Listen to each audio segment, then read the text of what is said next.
봉준호 감독의 아카데미 수상작 기생충의 한 장면을 잠시 되짚어 보겠습니다. 친구의 제안을 받아들인 기우는 과외 면접을 보러 가기 위해 연세대학교 재학증명서를 위조합니다. 한 PC방에서 미대 지망생인 동생 기정이 뽀샵 실력을 발휘합니다. 기정은 빨간색 직인을 오려 붙이는 것으로 위조를 마무리합니다. 기정의 현란한 솜씨에 감탄하던 기우는 이런 대사를 합니다. 오, 마무리 새빨간. 대사는 새빨간에서 끝납니다. 하지만 그 뒤에 분명 숨겨진 단어가 있습니다. 그건 거짓말일 것입니다. 새빨간 거짓말은 우리가 평소에도 자주 쓰는 말입니다.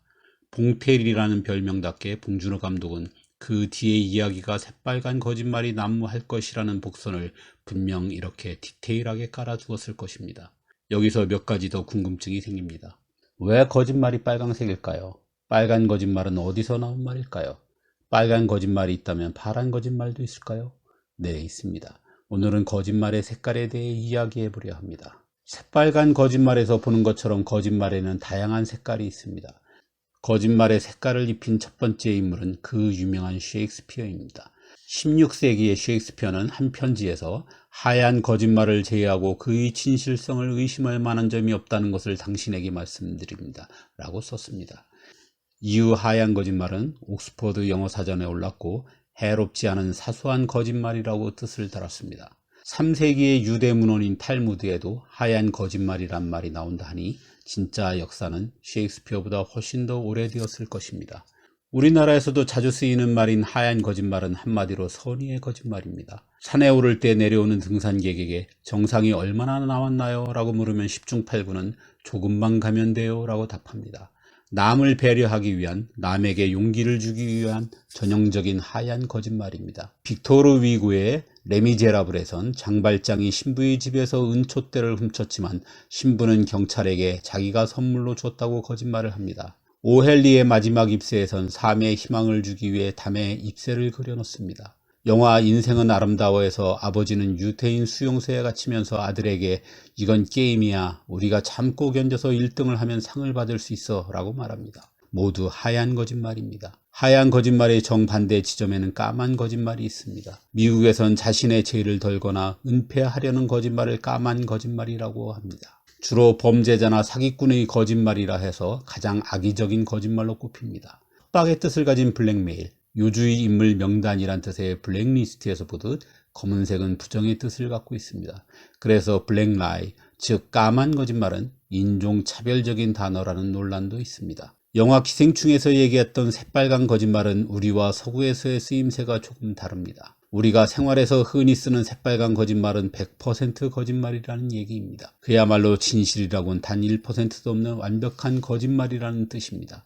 여기서 새빨간은 일본에서 왔다는 설도 있고 우리가 흔히 공산당을 지칭하는 빨갱이에서 왔다는 얘기도 있습니다. 미국에서 빨간 거짓말은 상대방이 진실이 아니라는 것을 아는 상황에서 하는 거짓말을 말합니다. 상대가 거짓말인 줄 아는데도 하는 뻔한 거짓말이라는 얘기인데 그 유래를 보면 이 말 뜻이 무엇인지 금방 알게 됩니다. 코카콜라는 1970년 만우절을 맞아 코카콜라를 마시고 우주에 가자는 캠페인을 대대적으로 벌였습니다. 바로 전해에 인류 최초의 우주선 달 착륙이 있었던지라 이 캠페인은 커다란 인기를 끌었습니다. 하지만 만우절 행사였기 때문에 사람들은 이미 거짓말이라는 것을 알고 있었습니다. 그 후 아무도 안 믿는 뻔한 거짓말을 코카콜라의 상징색인 빨간색을 따라 레드라이라고 부르게 되었습니다. 노란 거짓말도 있습니다.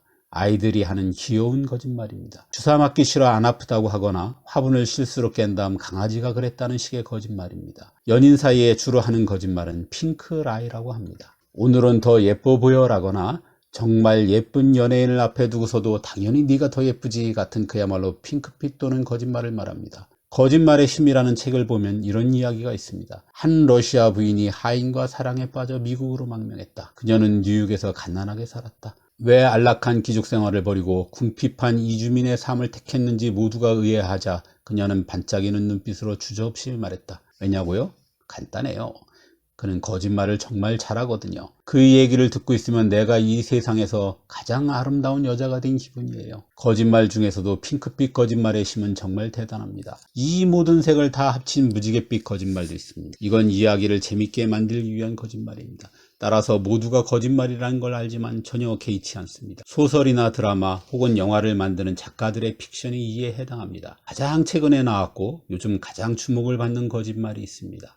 파란 거짓말입니다. 대부분의 거짓말은 다른 사람을 희생시켜 개인의 이익을 얻으려 할 때 사용합니다. 반면 파란 거짓말은 집단의 이익을 위해 집단의 이름으로 하는 거짓말입니다. 이 말은 주로 푸른 제복을 입는 미국이 경찰에서 나왔습니다. 경찰 동료나 경찰 집단을 보호하기 위해 해당 경찰관이 허위 진술을 하는 경우가 많기 때문입니다. 파란 거짓말은 조직이나 그룹이 일원이 되는 데서 오는 안도감에서 비롯되었다고 보고 있습니다. 동료를 배신할 경우 그룹이나 조직의 일원에서 배제되는 두려움에서 거짓말을 하게 된다는 것입니다. 최근 파란 거짓말은 미국에서 정치판을 이해할 때 사용하는 언어로 쓰이고 있습니다. 특히 트럼프 지지자들을 분석할 때 언론에서 이 용어를 사용하는 걸 볼 수 있습니다. 미국 워싱턴 포스트지의 집계에 의하면 트럼프 대통령은 취임 후 3년 6개월 동안 2만 번의 거짓말을 했다고 합니다. 하루 평균 16회입니다. 그럼에도 트럼프의 팬덤은 굳건합니다. 미국 언론은 이런 현상을 파란 거짓말의 힘이라고 보고 있습니다. 이렇듯 거짓말에는 다양한 색깔이 있습니다. 그럼 사람들은 얼마나 자주 거짓말을 할까요? 이에 대해선 수많은 실험과 연구가 있습니다. 미국 캘리포니아 대학 심리학자인 벨라드 폴루의 설문조사에 의하면 일반 사람들은 하루 평균 1.5회의 거짓말을 하는 것으로 나타났습니다. 네덜란드 암스테르담 대학교 연구팀은 10세 이하의 어린이부터 70대의 노인에 이르기까지 1000명을 대상으로 조사를 했습니다. 그 결과 하루 평균 거짓말 횟수는 2.19번이었습니다. 이 중 10대가 약 3번 정도로 가장 거짓말을 많이 했습니다. 지난 2010년 영국 런던 과학박물관과 2017년 한국 EBS 방송국의 조사에 의하면 영국과 한국의 성인들은 하루 평균 3번의 거짓말을 했습니다. 이 정도면 어떤가요? 생각보다 적다고 생각되지 않나요? 하지만 또 다른 연구 결과도 있습니다. 1997년 서던 캘리포니아 대학의 심리연구팀 조사는 전혀 다른 수치를 보여줍니다. 이 팀에서는 설문조사가 아니라 아예 사람 몸에 소형 마이크를 부착해놓고 거짓말을 세웠습니다. 그 결과는 놀라웠습니다. 실험 대상자들은 무려 8분에 1번씩 거짓말을 하였습니다. 하루로 따지면 180회입니다. 더 끔찍한 연구 결과도 있습니다. 거짓말 심리학 분야의 대가인 미국 매사추세츠 주립대 교수인 로버트 펠드먼에 의하면 인간은 10분에 3번꼴로 거짓말을 한다고 합니다. 하루로 치면 무려 400번이 넘는 숫자입니다. 이 연구에 의하면 그야말로 사람들은 입만 열면 거짓말을 하는 셈입니다. 그래서 로버트 펠드먼은 우리는 모두 양치기 소년의 후예라고 했습니다. 이렇게 숫자가 많이 차이 나는 이유는 어디까지를 거짓말로 볼 것이냐, 즉 거짓말의 개념 정의와 관련이 있습니다. 하루 200회 이상의 거짓말에는 전혀 악의적이지 않은 것들이 다수 포함되어 있습니다. 예를 들어 가장 흔한 거짓말 중 하나인 차가 막혀서 늦었다거나 별 보고 싶지 않았던 사람에게 만나서 반가웠다고 인사하는 그런 하얀 거짓말들입니다. 어쨌든 악의적이든 아니든 거짓말은 거짓말입니다. 그리고 일반 사람들만 이렇게 거짓말을 많이 하는 것도 아닙니다. 생전 김수환 추기경은 나는 2가지 말을 아주 잘합니다. 하나는 참말이고 다른 하나는 거짓말입니다. 라는 이야기를 남겼습니다. 미국의 트럼프 대통령이 얼마나 자주 거짓말을 하는지는 위에서 말씀드렸습니다. 아이라고 예는 아닙니다. 국내의 연구에 따르면 아이들은 대개 3살 전후로 거짓말을 하기 시작합니다. 언어 능력과 인지 능력이 생기면서 거짓말도 시작되는 것입니다. 캐나다의 워털로 대학 연구팀에 의하면 4살은 2시간에 1번, 6살은 90분에 1번씩 거짓말을 하는 것으로 나타났습니다. 흔히 부모들이 하는 아이들은 거짓말을 안 해 라는 말은 새빨간 거짓인 셈입니다. 이쯤 되면 거짓말은 인간의 본성이라 해야 할 것 같습니다. 많은 연구 결과에 의하면 가장 거짓말을 많이 하는 직업은 점원, 정치인, 언론인, 변호사, 세일즈맨 등이라고 합니다. 이는 사람을 만날 기회가 많을수록, 그래서 말할 기회가 많을수록 그에 따라 거짓말할 기회도 많다는 뜻입니다. 어찌나 사람들이 거짓말을 많이 하든지 종교에서도 거짓말은 아주 중요한 경계 대상입니다. 불교에는 인간은 5가지 죄를 짓지 않아야 한다는 오계가 있습니다. 거짓말은 한자어로 망어입니다. 이 중 4번째에 불망어, 즉 거짓말하지 말라는 게 있습니다. 기독교의 10계명에서는 9번째입니다. 그럼에도 왜 사람들은 끊임없이 거짓말을 할까요? 사람마다, 상황마다 이유는 다 다를 것입니다. 거짓말로 이익을 보려 할 때도 있을 테고, 거짓말로 남을 해치고 싶을 때도 있을 테고, 잘나 보이고 싶을 때도, 재미있는 사람으로 보이고 싶을 때도, 관계를 좋게 하고 싶을 때도 있을 것입니다. 이를 인류 발달사 쪽으로 조금 깊게 들어가 보겠습니다. 우리의 선조들에게 거짓말은 살아남기 위한 절박한 생존 본능이라는 주장입니다. 1976년 영국의 신경심리학자인 니콜라스 험프리가 발표한 지성의 사회적 기능이라는 논문을 요약하면 다음과 같습니다. 인류는 힘센 동물과 맞서기 위해 무리 생활을 해야 했습니다. 이 덕에 이전보단 훨씬 안전한 생활을 보장받을 수 있게 됐습니다. 하지만 무리가 커갈수록 인간 내부의 생활에도 문제가 커져갔습니다. 한정된 먹이와 짝을 둘러싸고 내부 경쟁 또한 치열해졌기 때문입니다. 경쟁에 이기기 위해선 상대의 허를 찌르는 거짓말을 해야 했습니다.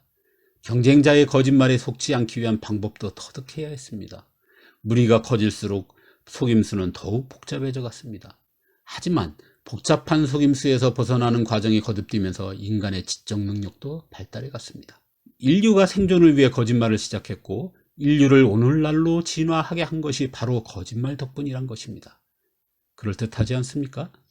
그래서 영국의 진화 심리학자인 데이비드 리빙스턴 스미스는 이 점에 동의하며 인간을 호모팔락스, 즉 속이는 인간이라고 하였습니다. 사회적 동물인 인간은 거짓말을 잘해야만 무리에서 버림받지 않고 생존에 유리했습니다.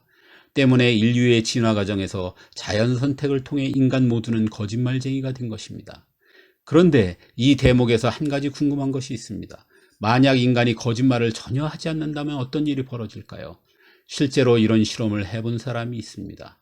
독일의 유명 신문인 지트 도이체 차이퉁 기자인 위르겐 슈미더입니다. 그는 거짓말하지 않고 40일간 살아보기를 통해 얻은 경험을 왜 우리는 끊임없이 거짓말을 할까라는 책에 담았습니다. 저자는 거짓말을 하지 않기 위해 친구가 바람폈다고 친구의 여자친구에게 고백해야 했습니다.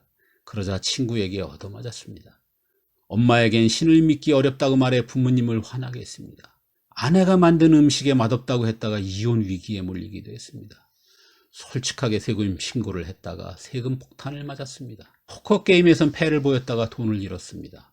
출근에선 마음에 안 드는 상사에게 굿모닝이라는 인사를 하지 않아 눈총을 사야 했습니다. 결과는 일상생활이 안 될 정도로 엉망이었습니다. 사람 몸에 소형 마이크를 부착해놓고 거짓말을 세웠던 서던 캘리포니아 대학의 제럴드 제리슨 교수도 사람들이 참말만 하면서 이 세상을 살아간다면 이 세상은 참 끔찍하게 될 것이라고 말했습니다. 그러니 검은 거짓말이나 새빨간 거짓말 정도를 제한 나머지 거짓말은 필요하기라 할 수 있습니다. 그렇다고 무턱대고 거짓말을 많이 하면 나중에 아주 곤란한 일이 생길 수도 있습니다. 뇌과학에 의하면 인간의 뇌에는 부정직한 행동을 하면 이를 꺼리게 하는 일종의 제동장치 역할을 하는 부위가 전두엽에 있다고 합니다. 그런데 거짓말을 반복할수록 그 제동력이 줄어든다는 점이 MRI 촬영 결과 밝혀졌습니다. 즉 거짓말을 하면 할수록 거짓말이 늘어 나중에 눈덩이처럼 커져 감당할 수 없게 되는 거죠. 오늘 여러분은 어떤 색깔의 거짓말을 하였는지요? 이제 에이브러함 링컨의 너무나 유명한 격언을 소개하는 것으로 이 영상을 마무리합니다. 모든 사람을 얼마 동안 속일 수는 있다. 또 몇 사람을 늘 속일 수도 있다. 그러나 모든 사람을 늘 속일 수는 없다.